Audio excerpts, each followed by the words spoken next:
ये घटना साल 1999 के अप्रैल महीने की है। साउथ दिल्ली के महरौली में स्थित कुतुब कॉलोनेट हवेली के अंदर टैमरिंड कोर्ट नाम का एक रेस्टोरेंट हुआ करता था। ये रेस्टोरेंट दिल्ली की प्रभावशाली और अमीर लोगों में गिने जाने वाली बीना रमानी का था। वैसे तो बीना रमानी भारतीय थीं, मगर उन्होंने कनाडाई मूल के जॉर्ज मेलहॉट नाम के एक बिजनेसमैन से शादी की थी।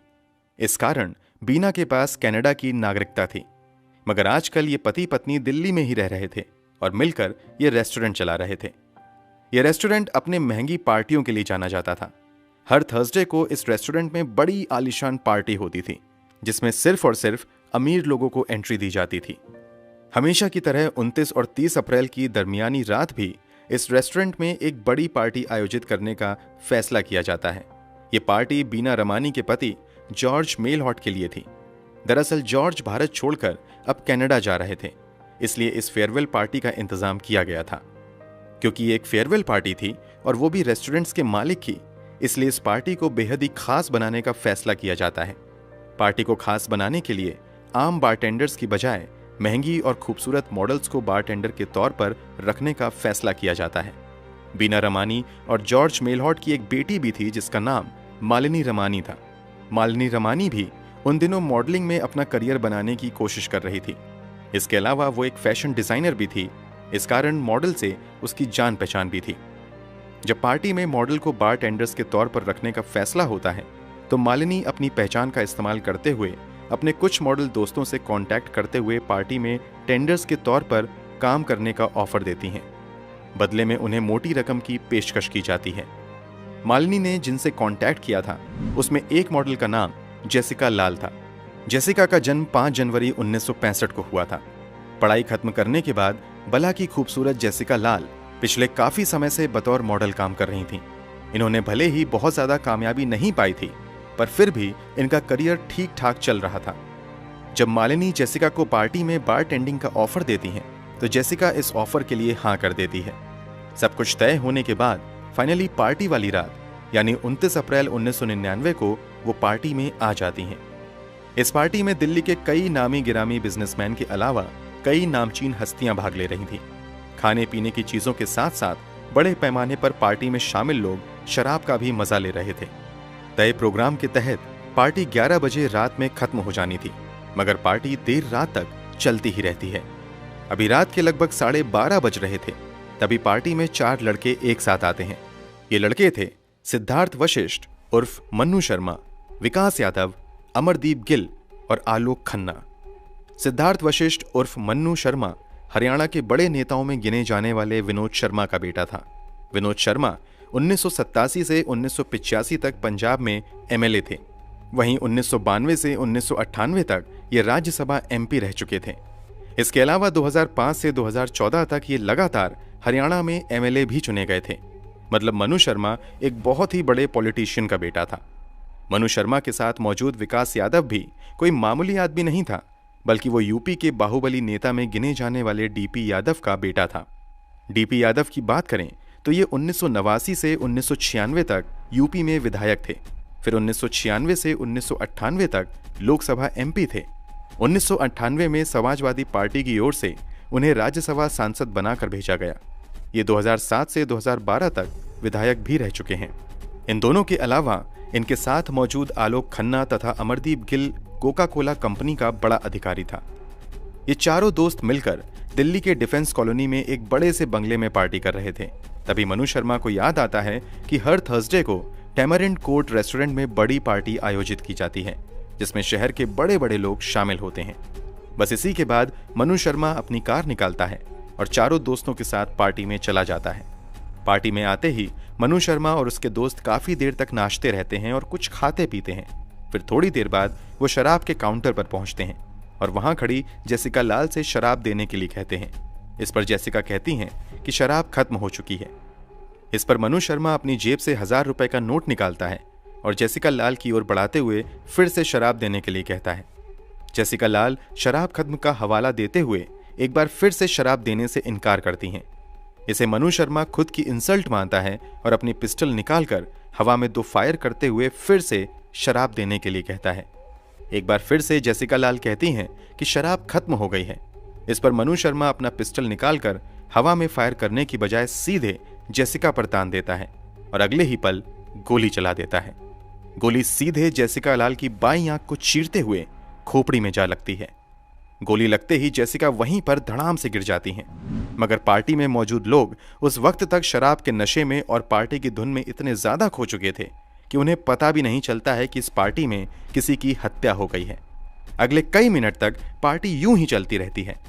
हालांकि कुछ समय बाद जेसिका लाल पर बीना रमानी की नजर पड़ती है। बीना रमानी भागते हुए जेसिका के पास जाती हैं। यहाँ बीना की नजर मनु शर्मा पर भी पड़ती है। मनु शर्मा को देखते हुए तुरंत बीना पूछती हैं कि तुम कौन हो और पार्टी में ये पिस्तौल लेकर क्यों आए हो।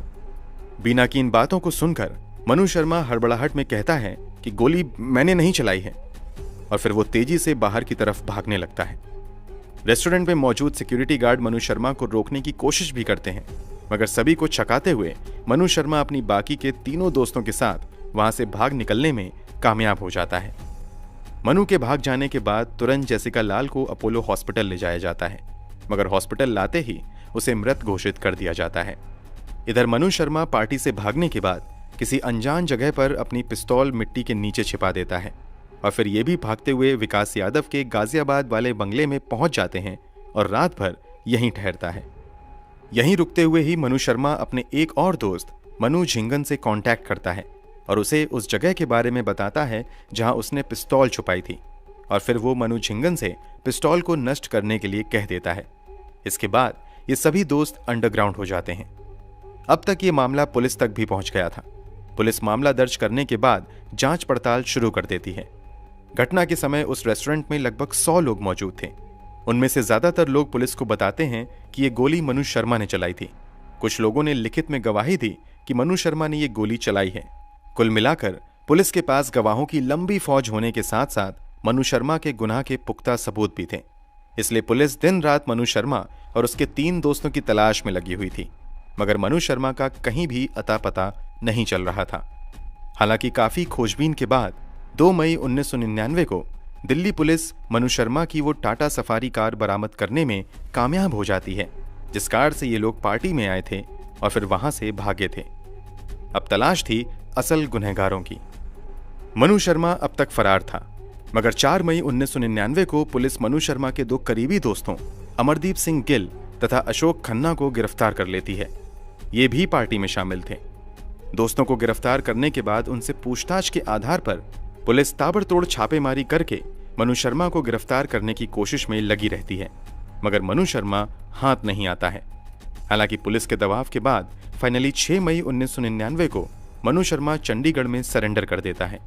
इसके अलावा बंदूक को नष्ट करने वाले मनु झिंगन को भी पुलिस गिरफ्तार कर लेती है।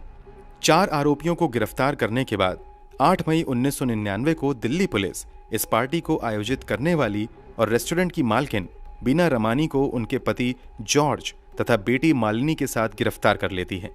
इन लोगों पर आरोप लगा था कि इन्होंने बिना लाइसेंस के पार्टी में शराब उपलब्ध करवाई। पुलिस की जांच में यह भी खुलासा होता है कि ऑन पेपर यह दर्शाया गया था कि ये जॉर्ज की फेयरवेल पार्टी थी, जिसमें महज कुछ चुनिंदा लोग ही शामिल हुए थे, मगर जांच में सामने आता है कि ये पार्टी ऐसी थी जिसमें दिल्ली के हाई क्लास सोसाइटी से संबंध रखने वाला कोई भी व्यक्ति आ सकता था। बीना रमानी पर यह भी आरोप लगाया जाता है कि बीना रमानी ने घटना के कुछ ही समय बाद जेसिका के खून के धब्बों को वहां से साफ करवा दिया। इस तरह पुलिस बीना रमानी पर सबूत मिटाने के भी आरोप लगाती है। अभी दिल्ली पुलिस इस केस की जांच ही कर रही थी कि इस जांच की आंच उल्टा दिल्ली पुलिस पर ही पड़ जाती है। दरअसल जांच में यह पता चलता है कि इस घटना वाली रात यानी 30 अप्रैल की रात पार्टी में दिल्ली पुलिस के जॉइंट कमिश्नर वाई.एस. डडवाल भी उस पार्टी में थे। इस खुलासे के बाद वाई.एस. डडवाल को उनकी पोस्ट से हटाते हुए जांच से अलग कर दिया जाता है। पुलिस कई आरोपियों को गिरफ्तार कर चुकी थी, मगर विकास यादव अब भी लापता था। पुलिस दिन रात विकास यादव को पकड़ने की कोशिश कर रही थी, मगर कामयाबी हाथ नहीं लग रही थी। हालांकि 29 मई 1999 को विकास यादव खुद ही दिल्ली पुलिस के सामने आकर सरेंडर कर देता है।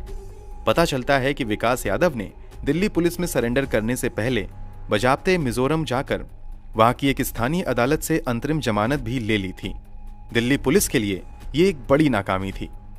अभी पुलिस आरोपियों के खिलाफ मामला दर्ज करके जांच कर ही रही थी तथा सबूत और गवाह इकट्ठे किए ही जा रहे थे कि सबसे पहले रेस्टोरेंट चलाने वाली बीना रमानी, उसके पति और बेटी तीनों को जमानत मिल जाती है और वो सभी जेल से बाहर आ जाते हैं।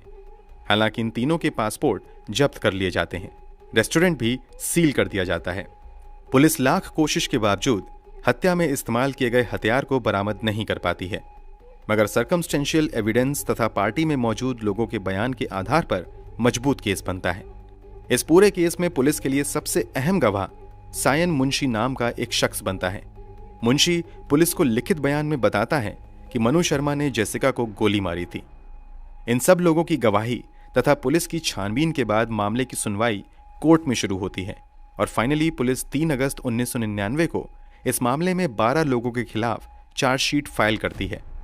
अदालत कार्यवाही की शुरुआत में लग रहा था कि यह केस एक खुली किताब जैसा है। लग रहा था कि मनु शर्मा को जेसिका की हत्या के लिए तुरंत कड़ी सजा सुनाई जाएगी, मगर मामला अदालत में आते ही नया रूप लेना शुरू करता है। एक